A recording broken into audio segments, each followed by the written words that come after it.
I might at the end tell you a little bit more about myself. I have some letters after my name, so you know I do know what I'm talking about. I think that that's important at least. I'm not just some guy that just randomly showed up one day. But I'm really just going to try and tell stories, there's that clicker, of kind of how this all started to be.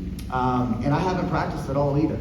So I want it to be very organic, much like when I do my podcasting. So I do have a podcast. It's called Caffeinated Coaches. Matter of fact, just so you guys know, it's not a sound effect. Oh, perfect. Like, not perfect. Not perfect. Jeremy, my bad. It's okay. All right. It's okay. She knew I was doing it though. So it's just important to be authentic and be who you are. So what I'm going to talk about is building strong, versatile athletes and overcoming misconceptions. Because as I've been coaching, I've been coaching for like 20 years, guys. Like I've started off coaching when I was in high school. I love coaching. When it came to like the Mighty Ducks, if you're old enough to remember the Mighty Ducks, D2, and they talk about the Air Bombay Loafer for kids who want to coach. That actually resonated with me as a kid. Like, I always wanted to coach. I wanted to do that stuff. So I'm going to kind of give a layout of what we're going to talk about, and we're going to understand the role of powerlifting in youth athletic development. It doesn't necessarily mean that you have to find a group of kids and put them in a singlet and put them on stage, although it is really cool, right? Yeah. We're going to debunk some common myths and misconceptions about youth strength training, okay? Because we're getting too much to where we think it needs to be a certain thing. Basics work, guys. I'm telling you right now, basics work in life, basics work in sports, okay? Explore the physical, mental, and psychological benefits of strength for training our youth. Address parental concerns, right? That's something that, and I don't know what level I'm speaking in front of right now. Like we could have some high school coaches, we could have coaches that only have collegiate athletes, we could have some personal trainers in here. I've coached a lot of different individuals. Matter of fact, my youngest, who's competed on stage, would be 6. Well, she was 5 at the time, 5. And then all the way up to I have someone competing in Masters Nationals in 2 weeks. Okay? And implement safe and effective powerlifting training for young athletes, but I'll sprinkle in some older folks as well. So if you're asking yourself, well, why powerlifting? Why don't we just, do all the unilateral stuff and everything, which is great. But why? Why powerlifting? Well, why not? Why not powerlifting? Okay? It's fundamental strength and movement patterns. The squat, that's a fundamental, basic human movement pattern. Matter of fact, sometimes, and this might be the strength coach of me, my kids eat dinner sitting in a squat. Why not? Okay? It's a fundamental movement pattern. If you can't squat, you can't do all the other fancy stuff. Okay? Which is great, it's neat, but it's just fundamentals. And right now I'm talking specifically about youth. But if you can't squat free range of motion without being, oh, my hip hurts, oh, I need 3 different knee wraps, oh, I need this belt, like, I don't know, how strong are you really? Okay? Same with bench, okay? Bench, it's just pressing. And I would argue that out of all the powerlifting, the bench is probably the least one that we need for athletics, but it's the one we all love, at least kids love it. So that's why you do it. It's okay to do things that are fun. Like, I get it, in this world, in this day and age, we act like we can't have fun. You can have fun. You can spill drinks in other people's places. I feel horrible about that, by the way. Like, my bad. I'll get a mop later, okay? I will clean that, because that's another thing. You take care of your own messes. Trust me, I'm not walking away from that and not cleaning it. You take care of your own messes, okay? And then the deadlift, that's just picking stuff up. So now, in the new thing that I'm doing now in healthcare, okay, I work at Beacon Health and Fitness and Elkhart Aquatic Center. I have, once again, I still have my powerlifters that are super young. I have my most recent client, 73, okay? Guess what? We box squat. We pick up stuff, we hinge, we learn how to hinge, we learn how to press, we learn how to move our shoulders. It's all okay. But we're talking about long-term athletic development. So I won't steal too much of Justin's presentation, but that LTAD model, he loves that stuff, okay? And age-appropriate training that builds it for all. So, once again, that's that common misconception of powerlifting, where people just get under there and grind a bar, right? But would you have your own kids do it? And this is how I look at anything. If I'm going to teach someone how to do it, when I have my own children do it, would I do it? Anything I've ever coached, any program I've ever written, any exercise, I have done it. I will not just prescribe something that I've never done, okay? So, that might have been me, I don't know. You're good. Would you have your own kids do it? I sure do, okay? That's my oldest Phoenix, that's my youngest Ember, Okay, that was them after competing in a USAPL sanctioned meet that I actually hosted. It turned out to be the downfall of some stuff, but that's okay, that's for another time. I sure do, and their friends do it as well, okay? So we specialize in multi-sport athletes at Team GSP, okay? That's Griffin Sports and Performance, okay? And some people say, and these are old, and I know you guys in here, you know better than this, but powerlifting stunts growth. No, it doesn't, all right? It's very scientific that strength training supports bone growth and density. Matter of fact, one of our clients at Beacon, she's in what we call our bone builders class, and she has a prescription to work out. And she's actually showing development of new bone growth through lifting weights, okay? So, and I was talking with Teresa, who's one of our trainers out there. She's very into like yoga, so as you can tell, we're very opposite. But she's very into the yoga aspect and everything, and she was like, it'd be so neat to do a study of learning the bone density, because that's what she specializes in, from a youth that you're doing with powerlifting, and see how they are in 20, 30, 40 years from now, right? And that would be an interesting study. So powerlifting is too dangerous for kids. Well, the injury rates in resistance training are much lower than most other sports, okay? When we think about powerlifting, once again, that max exertion, when I think of that, and I think of a game, which once again, my kids still play sports, I love sports, I'm a sports coach first, that's max effort, that's high output, right? That's more prevalent to injury, but we also can't live in a bubble and be scared of every little thing, right? So when you teach it correctly, when you do it right, and there's ways to do it correctly and right, which we will talk about, it actually reduces those rates because you're building stronger ligaments, tendons, you're building stronger bones, you're teaching kids how to move appropriately in a full range of motion, which I'm also very, very big into, full range of motion. I'm not partial stuff. You can do partials to increase your full range, but make sure that we're also doing full range of motion. Powerlifting makes athletes slow and less explosive. Why? How? Right? The facts are that strength training improves sprint speed, agility, and jump height because they have stronger tendons, ligaments, bones, muscle to then push off and create force, right? I agree, in order to sprint fast, you need to do sprint work. You need to have great running mechanics. But if I take, let's say this can, and I take this can, and this can, all this can ever does is max effort sprint, and this can does some max effort sprinting, does some agility work, does some running mechanics, also lifts weights, gets stronger. I'll take this can every time, even though I do like this flavor more. But I'll take this can every time, all right? So, moving on. What exactly is powerlifting? It is the back squat, which once again, this is part of why when I was trying to come up with what am I going to present about, I was so happy when Jeremy hit me up about doing it. I was like, this is awesome. And I agreed without knowing what I was going to talk about. And then me and Justin got on the phone, and I still had no idea. I could talk about programming, I could talk about culture, I could talk about a lot of different things that I feel like I do pretty well. I could talk about podcasting, what have you. But then Justin was like, I really want to learn more about powerlifting. And so rather than just going into a deep dive into programming, which we can do at a later date, I wanted to explain and make sure that everyone understands that there's rules to this. There's levels to powerlifting. It's not just going in and ego lifting. That's completely different. That would be called Instagram lifting or social media lifting. Powerlifting is different, okay? So we have our back squat, our bench press, and our deadlift, okay? And look, my 5-year-old's warm on that bench. My goodness. All right, so with the squat, okay, also in powerlifting, there are commands, okay? Here's where the video plays, and where hopefully it's not going to speed, and hopefully the volume sounds good. And there's 2 commands. It's start and rack.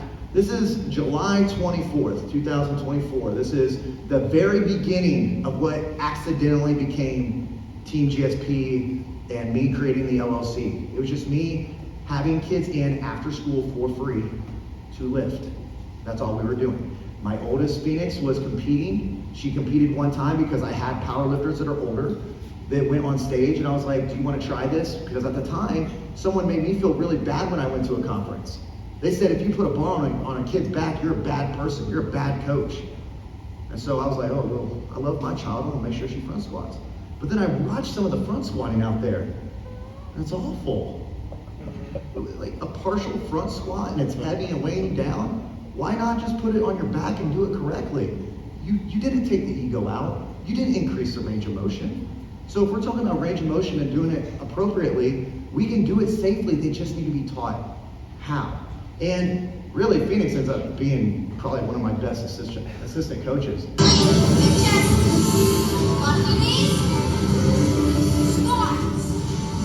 So we talk about locking the knees before we start. Good. She's 5. Good. So we're just going to watch. Good. All this powerlifting team's coming together. The youth team. Good. Great job.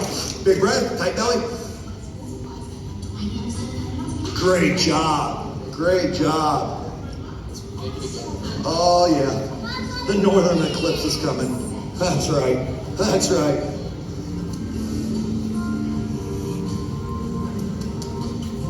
Let's go. Keep it up. There you go, Raymond. Good. Big breath in. Great job, girl. Great job. Good. Good on the commands. All right, Ellie, you up, girl? Let's see it. Okay, and that was just a random video that we had. I think we posted it on social media. I tagged Erin, who's my good friend out of Eclipse Powerlifting, because when we first started this powerlifting journey, I went down. She has a place down in Bloomington, which is actually much closer than Elkhart to here.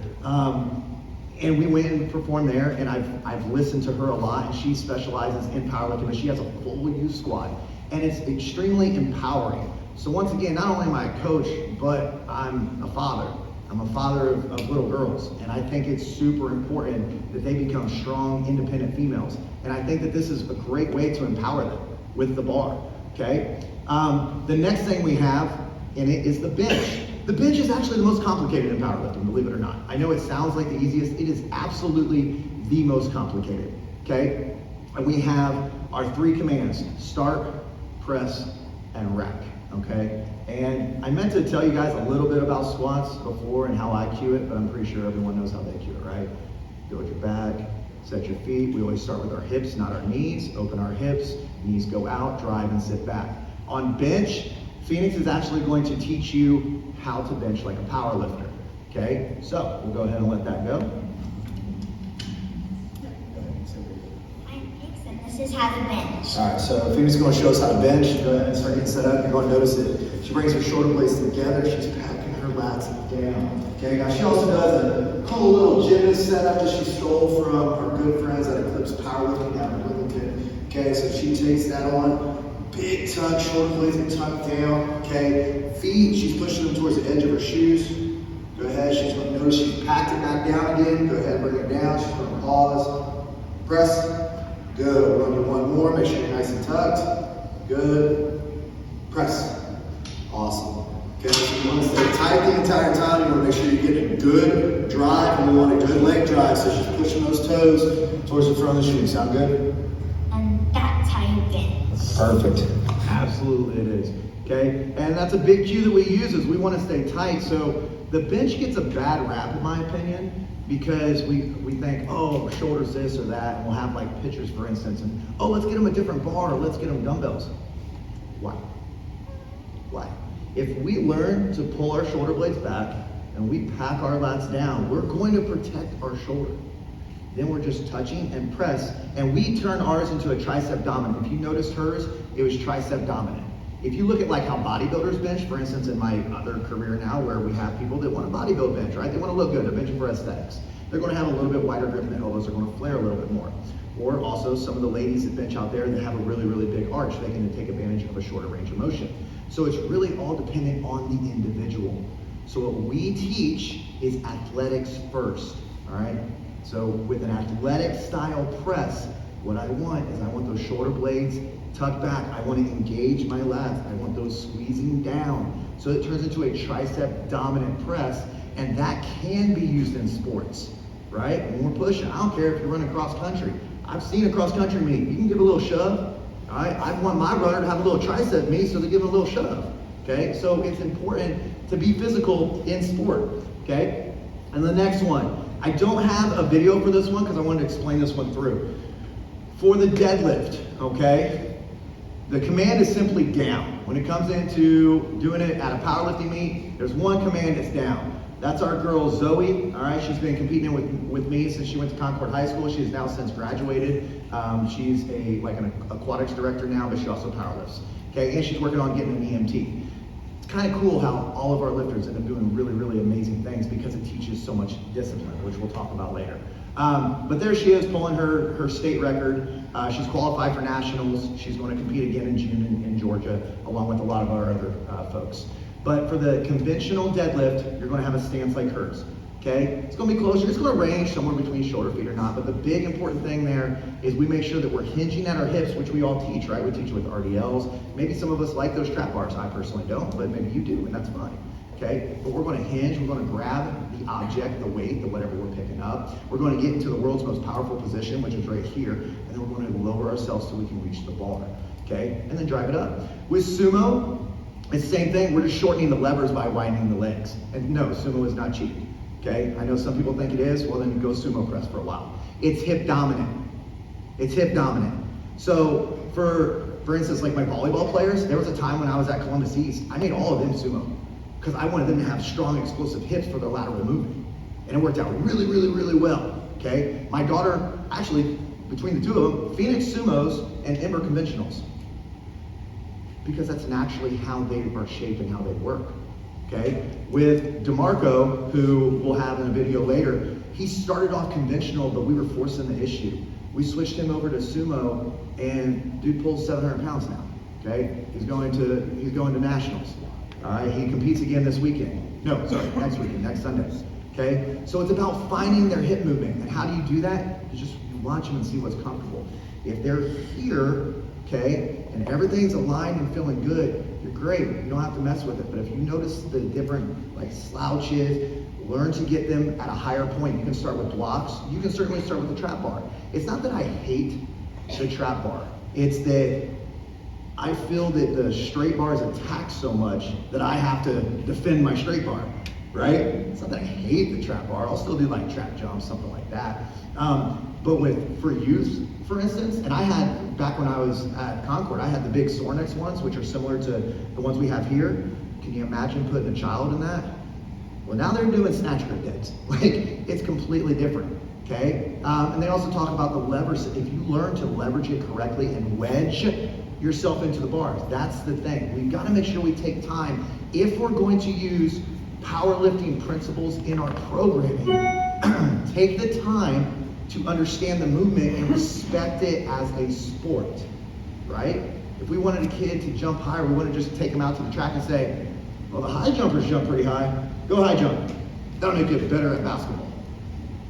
But the fundamentals that they learn in track, their skill-specific work for jumping can be used. So all I'm saying is respect it as a sport and use the variations that can work to help your athletes. Okay? So, now I get into the programming, right? Programming. So you just go heavy all the time, right? That's typically your powerlifter, bro. You just pick up heavy things. No, and I love that. Yeah, science.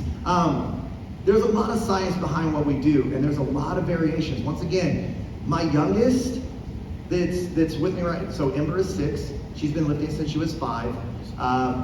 Technically, I start my kids lifting when they're 3. So Phoenix was doing cleans and front squats and deadlifts when she was 3. So she's been doing and I start them with a kettlebell. That's another reason why a lot of them I'll start with a sumo, is because my first one that I'll teach, even my older clients at Beacon, I teach a kettlebell deadlift first. We hover over the kettlebell in a wider stance because it's more comfortable for them. And it's easier for me to elevate that kettlebell if I need to, if I have someone that can't move. Okay, so it's super easy to teach it that way, and then you can just transition to move the feet. Don't get married to a specific stance.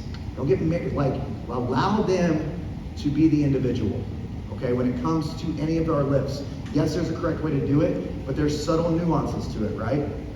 Nobody shoots the ball the exact same way. No one throws the ball. The mechanics are similar, but everyone has their own thing, so we need to allow everyone's body that's shaped a certain way to work. So I really utilize the conjugate philosophy, which is simply it doesn't just always mean bands and chains. I know that's what, you hear conjugate, you think bands and chains. But really it just means raising multiple disciplines at once. It also means the rotation of movements to avoid the law of accommodation. So yes, I do like having different bars. I do like having different movements. okay? Yes, we compete in the back squat, but we will also do front squats. We will do split squats. Probably my favorite is the safety bar, not only because it's a little easier on the shoulder, but because it pulls them forward. And so typically a weak point for a lot of people will be bracing right here, so it teaches you to brace harder. We will use box squats, right? The box isn't on the stage, that's not specific. We use box squats to be able to sit and drive, okay? I mix in, and this is my programming when it comes to, at the high school level, when I was programming for that, this is when I write programs, like I'll have people that will like pay me to write their powerlifting program.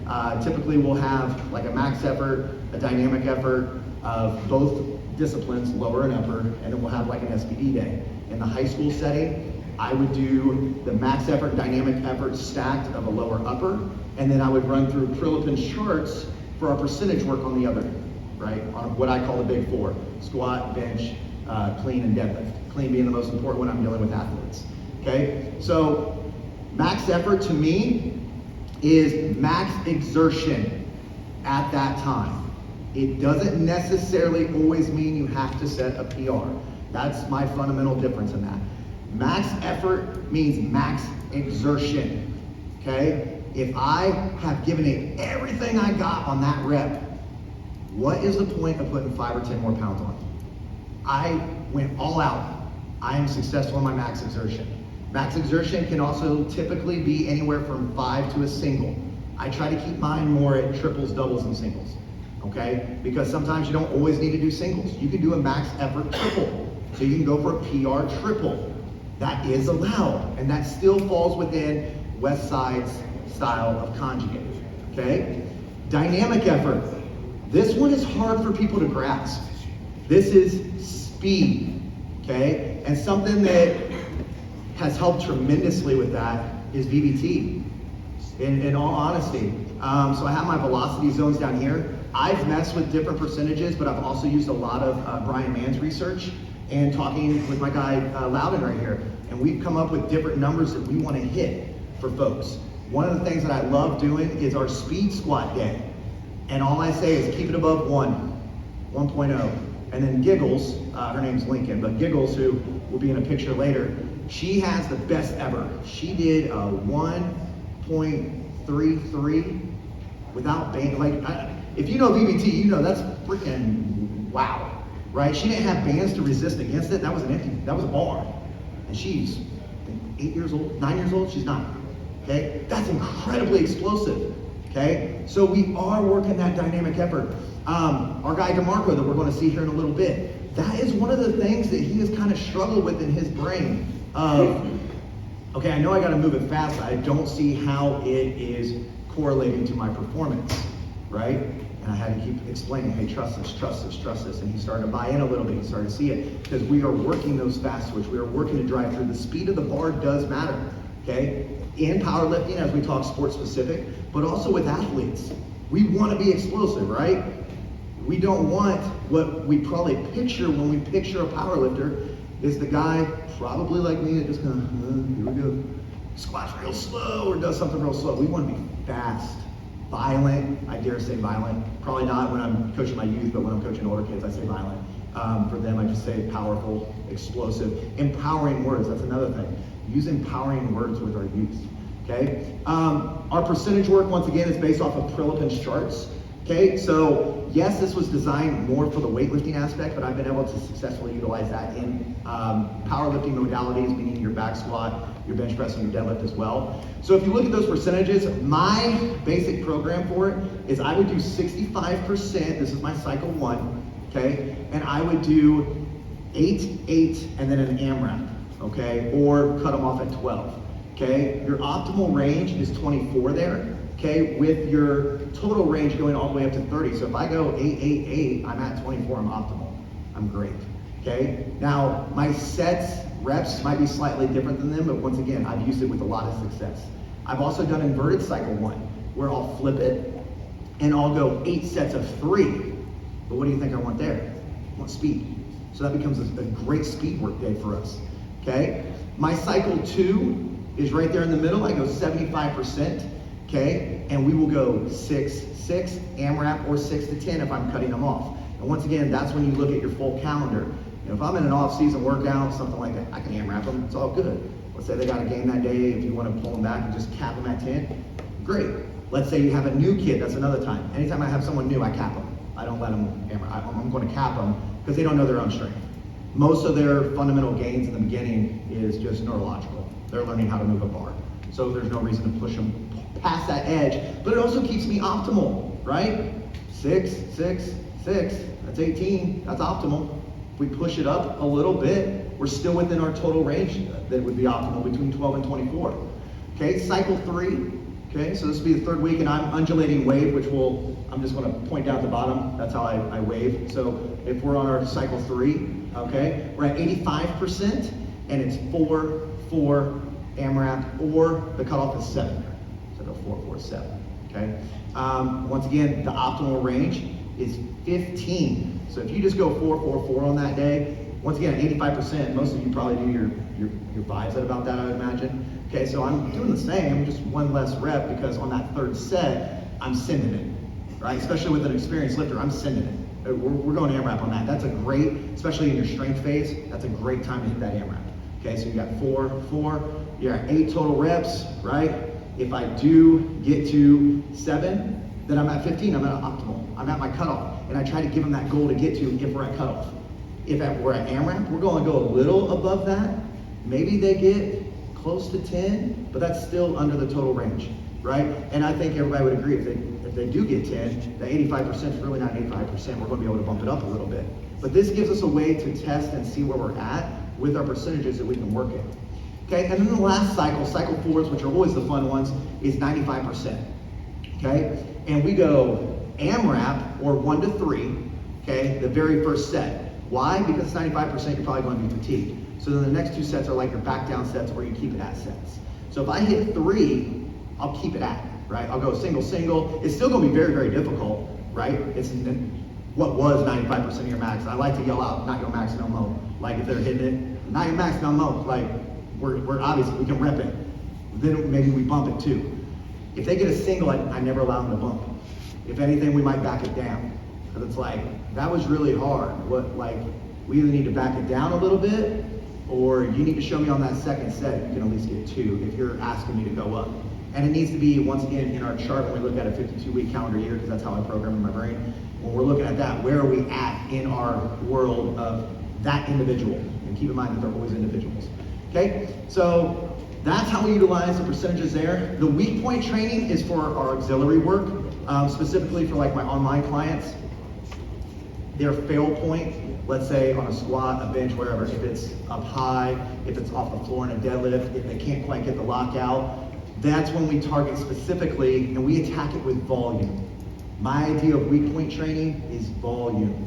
I'm going to grow what is weak, all right? I'm going to grow what is weak through volume. That is the plan there every single time.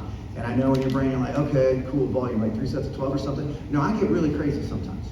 Like, I know there's a 1 by 20, I'll do 5 by 20. When I say volume, I mean volume. We're gonna grow, right? We're gonna grow. And what's great about that, you gotta do something at 5 by 20, you're also doing a lot of tendon and ligament strength too. Because I'm not saying go super heavy, I'm just trying to pack on some mass, I'm trying to pack on some movement, okay? So, mentally, here's the biggest part. We talk all that, our kids are strong, any kid, like, you can always kind of see a coach Pherson, coach kid. I don't like to talk about myself like that, but I've been at multiple places, and I'm about to go to another place. Where? Who knows? Maybe you. I don't know, that was cool, that was for the camera. But wherever it ends up, they all end up being strong, robust, tend to have kind of bigger butts because we do a lot of posterior chain work. Okay, good looking arms, like it's important. Look good, feel good, play good, right? Play good, win good, all right? So, but also the mental and psychological benefits of going heavy. So I'm gonna share a little bit of Phoenix's story right here. And then these kids, like their parents said, hey, will you put them in your presentation? Because I was like, hey, if you guys could help me out, because from the science perspective, because I'm finishing up my master's here pretty soon, it's like, I know I'm biased. I can't stand up here and present all this about powerlifting and act like I'm not biased. I'm biased. So I wanted a perspective from parents, which would also still be biased, but it still gives you another perspective of it. And I think that's very important too, is to, whenever you're looking at something, look at all sides of it. So when it comes to Phoenix, okay, so my daughter, what I have seen the side effects of her, and this is why we started this team, is her confidence. Her confidence is way up, okay? My kids are shy, and my kids have been through a lot in their lives. And my kids are shy, and it just is what it is. And when she started doing dance, the first time up on stage, I remember her being nervous, but then liking it afterwards. And then when we had an opportunity to go and lift in a meet, I tried to sign her up for the same meet I was coaching somebody in. I was coaching my boy Thane, and he went and won lifter of the meet, because that's what we do. And they were like, there's this lady named Erin. We talked about her earlier in the clips. It's like, she runs a youth only meet. You want to try that? I was like, sure, cool, yeah. I'm still pretty new to the world of powerlifting. I didn't take it as an insult, and I still don't. It was like, basically Joey was helping me out. That was not going to probably be a good first experience for my kid, right? We want to set our kids up for success. Taking her to that meet, probably, I mean, it could have been cool, maybe not as much as taking her to the Eclipse meet, and it was awesome. And at the end of it, she tells us, great, you qualified for nationals. And I'm like, I don't know what that means, but cool, you want to do it? She's like, yeah. So we go and do nationals, all right? It's down in Greenville, South Carolina. Well, my kid that I told you was shy. I've also coached her in softball the past couple years. This is the first time she's actually scrimmaging right now today. She's pitching. And it's a scrimmage, or else, trust me, I wouldn't be here if it was a game. It's just a scrimmage, just practice. Happened out of nowhere. Happened like yesterday. They said, hey, let's scrimmage. I was like, you guys suck. But she, on my team, my kid, I batted her ninth and I played her in right field.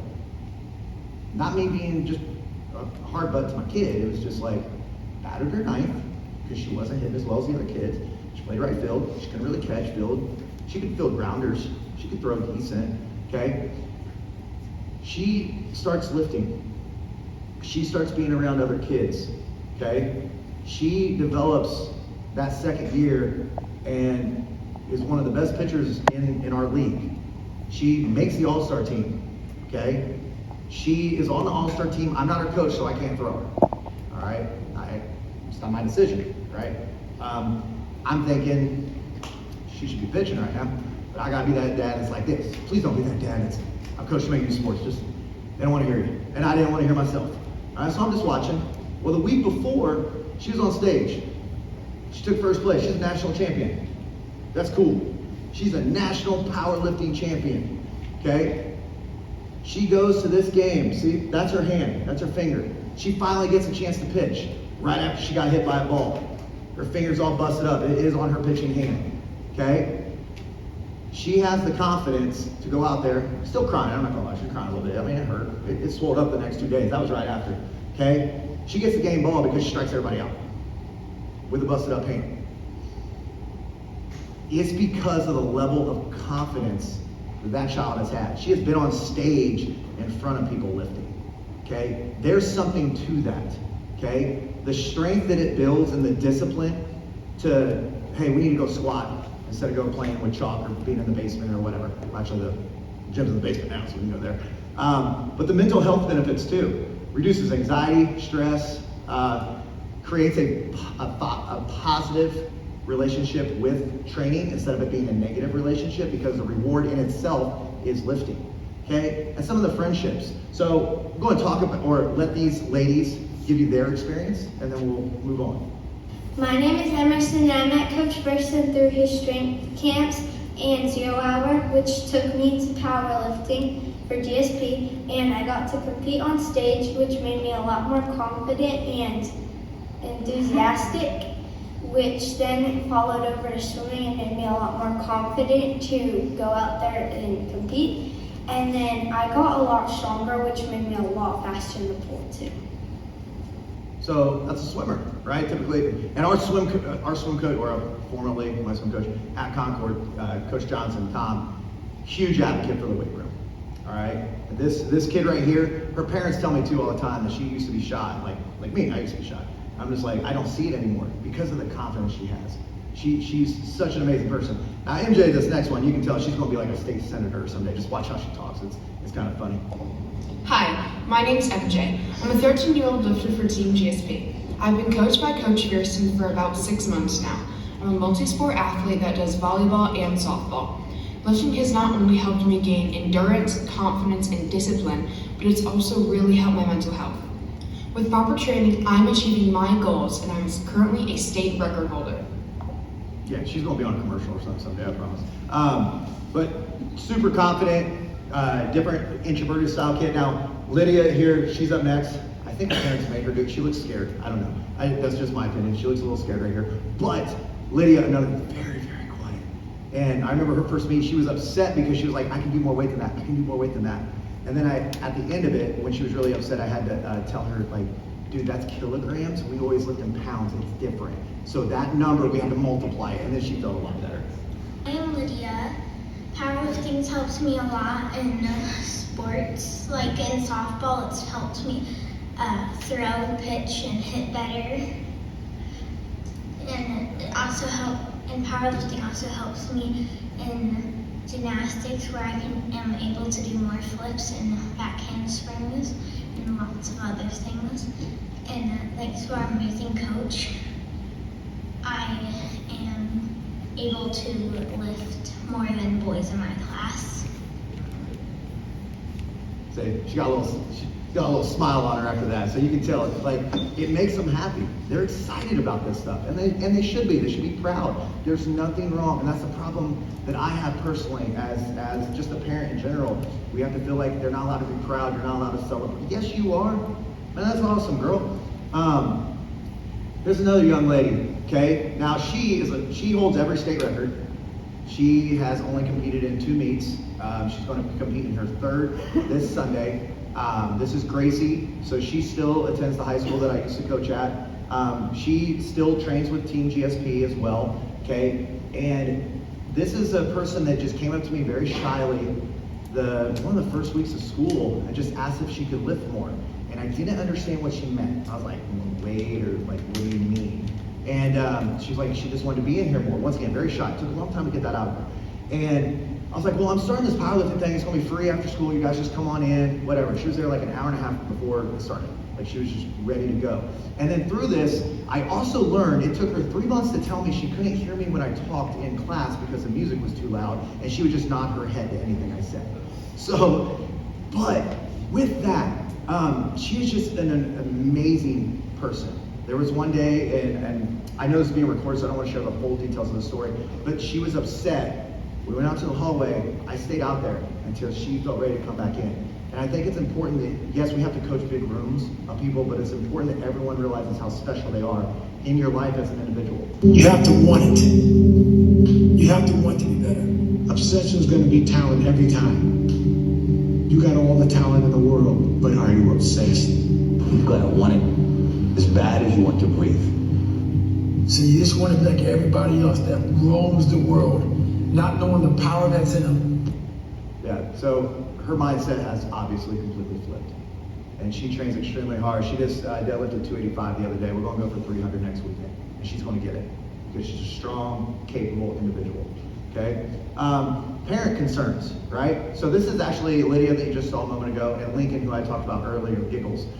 This is their parent. Okay? And educating parents is extremely important as to what they're going to do. And that's being open and honest and transparent. Whether you're coaching a youth sports team, or you're up at the high school level, or you're even at the collegiate level, I think it's important that the people who care and love about that individual know that you also care and love that individual. And I think that that's what creates an amazing environment.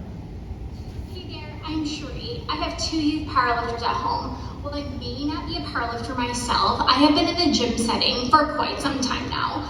And fun fact, my children have demonstrated better form than 90% of the adults in the gym, thanks to their amazing coach. I want to share the incredible benefits of youth powerlifting from a parent's perspective.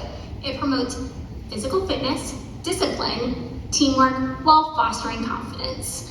I've witnessed my kids develop a strong understanding of technical aspects of each lift, applying kinesiology principles to ensure a proper form, which enhances their performance and responsibility for their well-being.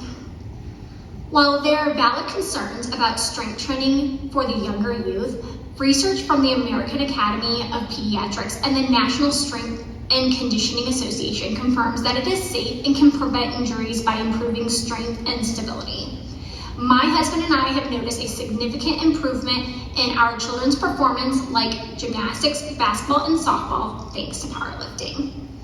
The discipline they learn translates into better time management, academic performance, and overall confidence. Overall, powerlifting is a valuable addition to our children's development and helping them build resilience and personal growth. Thank you. Awesome. So, and once again, I appreciate her being able to send that. That's from her perspective, right? So another one that sent me a letter, that's my guy Steve. So he has his daughters Remy and Ellie, okay? And we just met because I coached the softball team, which we're going to talk about in a second. But his kids, what he notices, and he's also a military guy. Him and his wife are both in the military. He's also currently a sheriff as well. And I tend to get along with the parents that obviously are extremely disciplined. But it's allowed them, as you kind of glance through this letter here, but he immediately talks about their physical strength and mental health and how they have embraced discipline and perseverance, okay? These are important aspects that if you learn at a young age, can you imagine how powerful you could be? And by powerful, I mean impactful, okay? I'll be honest, I wasn't the most disciplined person when I was younger. There's times I struggle with it now, okay? But I know that once I did hit and understand and learn that discipline is far superior to motivation than just feeling good, right? Discipline is the key to success, okay? It's how that I'm able to still stand here right now, is through discipline, okay? So I was really appreciative for him to send me this letter, and that I share the same aspirations as he does, okay? So implementing powerlifting in youth training programs. Just make age-appropriate progressions. So these are the different youth teams I've coached. This is our softball team that ran rapid through the league. Like we did awesome, okay? Those kids not only were in the weight room with me, that was part of our practices. We went and lifted. Our warm-up, everybody would look at us because they would do like arm circles and throw. We did a dynamic movement assessment warm-up in left field or right field, depending on which dugout we were in, okay? And at the end of the games when we beat you, we did our soldier boy dance. And yes, we choreographed it in the weight room with the video up, and we made sure that it was fun. It's okay to have fun, okay? But make sure that you're balancing that with your sport-specific work, and I still think you can carry those things over. Like, I'm a strength coach. I believe in drill work, so I did that with the different drills, okay? Same with our basketball team. Our basketball team did strength training, okay, the entire time. That's why we were so daggone good. And if you'll see some familiar faces because a lot of them end up enjoying it. Their introduction to lifting was through the sport, and some of them decided, hey, I want to try and compete at this. I want to get on stage. Some of them didn't, but still came to our practices. That's okay. They all get trained the same, okay? I may not have their specific numbers, like when we're prepping or peaking for a meet, but they're still going to train in our disciplines, okay? And I don't believe that the weight room is sport specific, okay? Unless your sport happens to have a barbell in it, like weightlifting, strongman, or powerlifting. Even though I do have youth powerlifters, and that's what I'm starting to get like a little bit more of my name out there for, I still consider myself a performance coach, okay? And that's what I'm doing. Our powerlifters are multi-sport, okay? They're going to get stronger faster, okay? They're going to be more resilient to injury. They're going to be able to excel at their sport. They're going to understand discipline. They're going to know what a reward is. When you have to work your butt off to put 2.5s on, which actually in my basement I have 0.25s, I bought a bunch of little ones. We call them the PR plates or baby plates. But we're going to find ways to create safe programming through our youth training. This is a youth training camp I had. As you can see, we always start off with the kettlebell deads.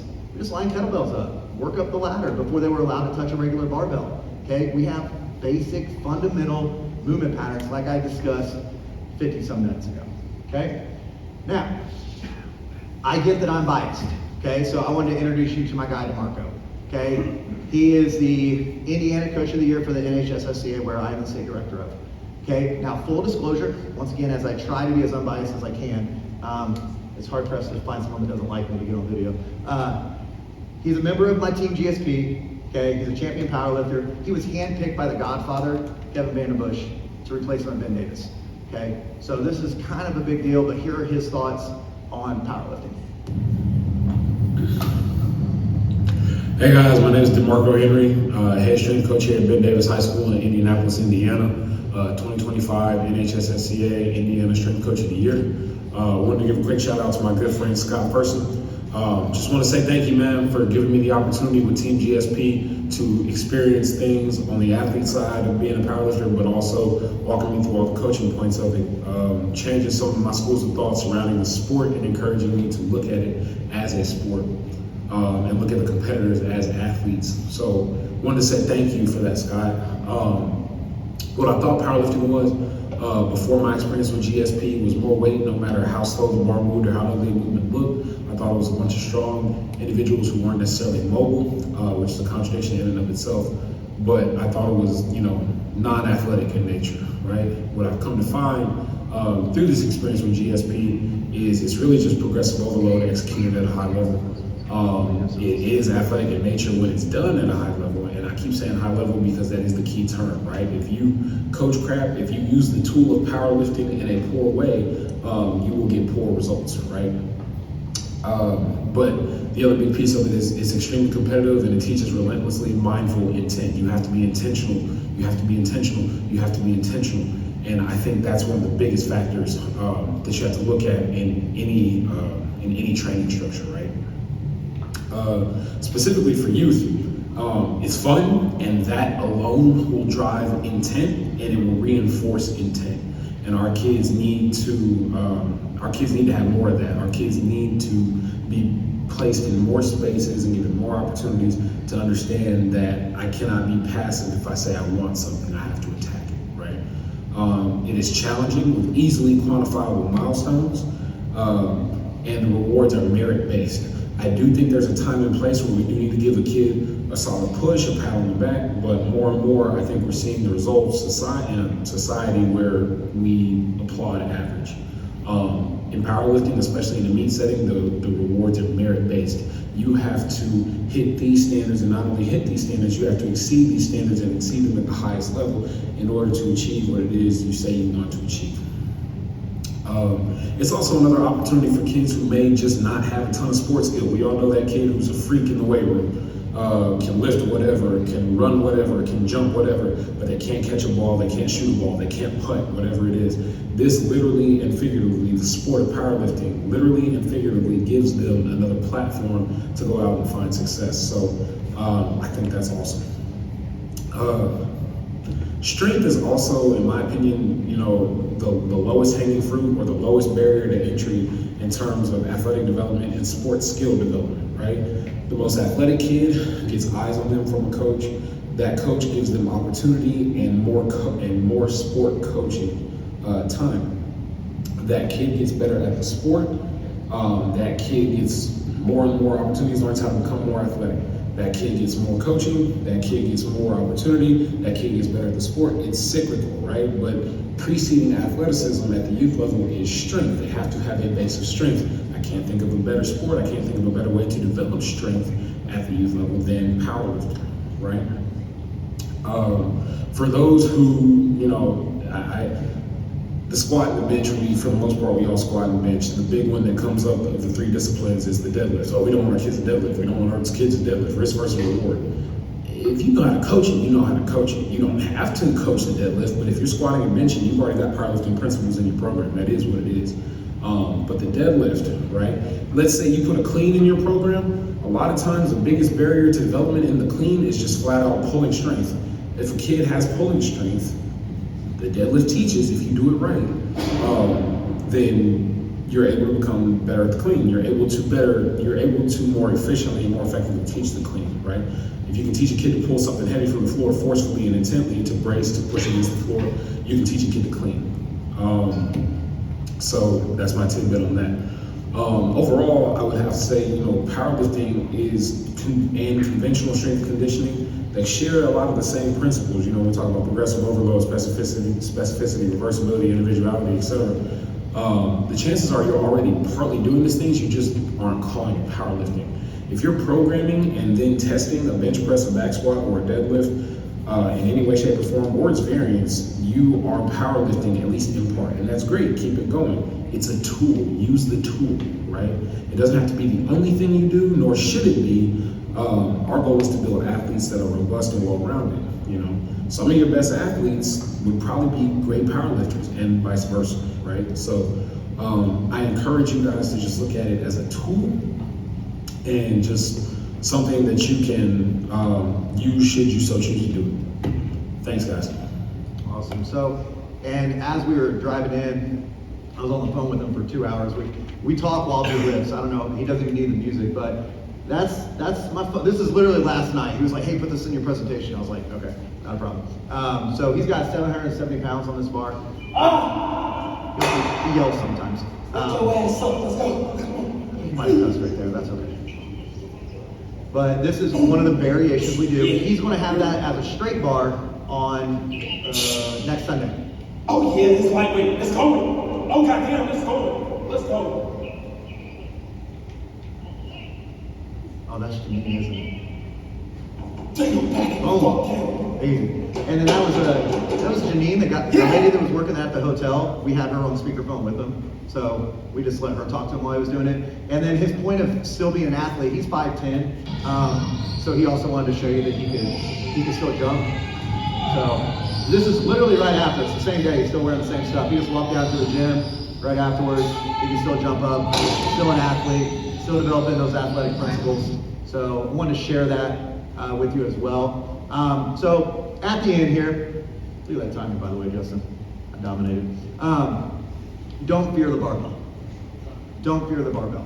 Back squats, bench press, and deadlifts are not the problem. I believe poor coaching, lack of supervision, and misinformation are. Once again, I felt the need to come up here and defend a sport that I'm passionate about and coach. Okay? Learn proper progressions. The basics work in coaching and training and in life. And I want to build strong, powerful, and resilient people for this world. And powerlifting has given my kids, and I have always said this, my wife says this, she's also a teacher, she says, once my student, always my student. Once my kid, always my kid.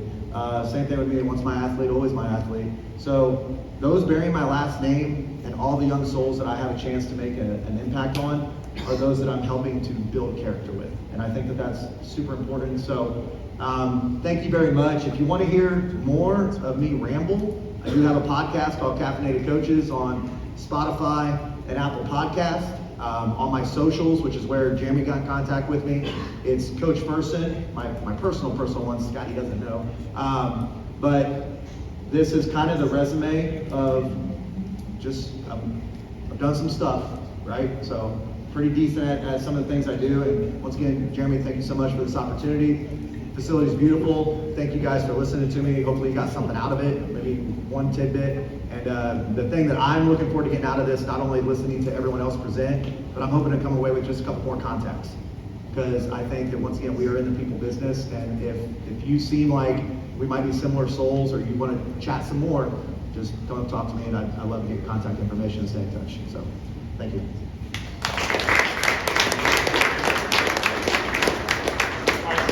Just to stay on time, I'm going to have Coach kind of head his way to the back. If you guys want to ask any questions, we're going to do a transition here, get Justin hooked up, and then we'll get back. I'll give you guys 5 minutes. If you need to go use the bathroom, grab some food, do whatever you need. There's some coffee, donuts, stuff back there. I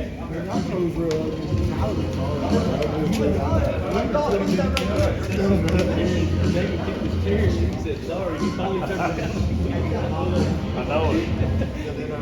My brother, how are you? Yeah, I saw him on Pherson.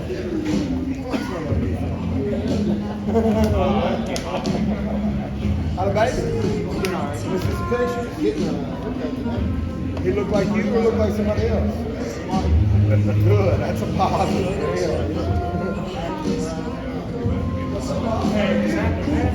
Hey, look, you gotta quit hanging out. What's going on?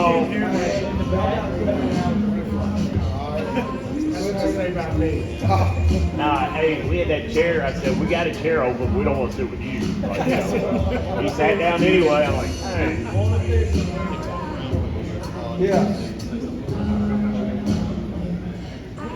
Oh, I'm glad he looks like his mama.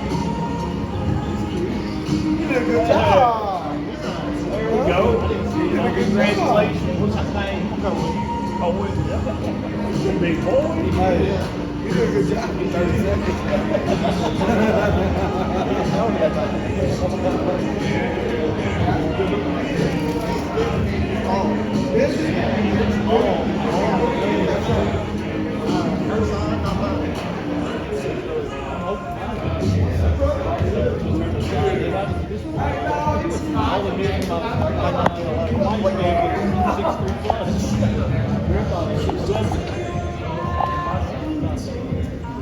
I made work. Nice now. See how it goes.